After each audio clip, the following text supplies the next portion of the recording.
que l'état inflammatoire est le déclencheur des maladies dégénératives. C'est-à-dire que ce n'est pas la cause, mais c'est le déclencheur.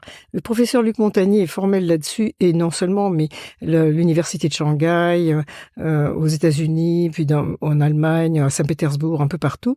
Il est absolument avéré aujourd'hui qu'on peut très bien avoir dans le corps tous les symptômes d'une maladie sans qu'elle se déclare.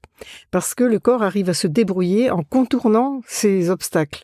C'est valable aussi dans le cerveau, pour la maladie d'Alzheimer, pour la maladie de Parkinson. Si on n'est pas en état inflammatoire, malgré des dépôts de protéines amylases sur le cerveau, eh bien, on arrive à ne pas avoir de maladie d'Alzheimer qui se déclare, alors que potentiellement, elle est là. De même, les tumeurs qui se forment dans le corps, tout le monde en a forcément, eh bien, elles peuvent se transformer en cancer ou non.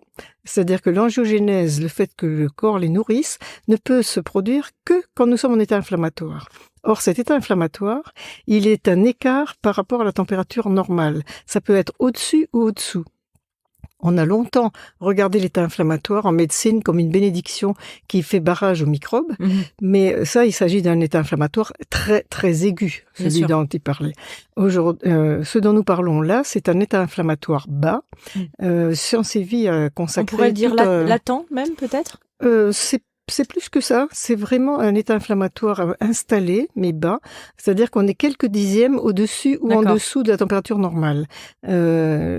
Science et Vie du mois de mars, je crois, février ou mars, a consacré un dossier à cet état inflammatoire en montrant bien qu'il est vraiment le responsable du déclenchement, y compris du diabète, de certaines maladies mentales, comme la schizophrénie, et bien sûr Alzheimer, Parkinson, mais aussi de spondylarthrite ankylosante, de sclérose en plaques. Toutes ces maladies-là, qui sont de type inflammatoire, ne peuvent pas se déclarer, même si on les a potentiellement.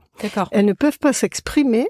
On ne peut pas avoir les inconvénients de leur manifestation tant qu'on n'est pas en état inflammatoire. D'accord. Et ça, cette température normale du corps, c'est 36 degrés et 6 dixièmes. C'est-à-dire que nous sommes au maximum de la température du corps le matin, juste avant de sortir du lit, nous sommes à 37. Toute la journée, la température doit descendre jusqu'à 36 ou 35,8, 35,9.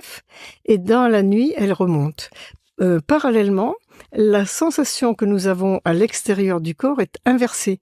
C'est-à-dire que dans la journée, nous avons une sensation de chaleur sur la peau qui nous permet de travailler agréablement, mais en même temps, la température interne descend. Et à l'inverse, la nuit, nous avons une sensation de fraîcheur sur la peau, mais dans le même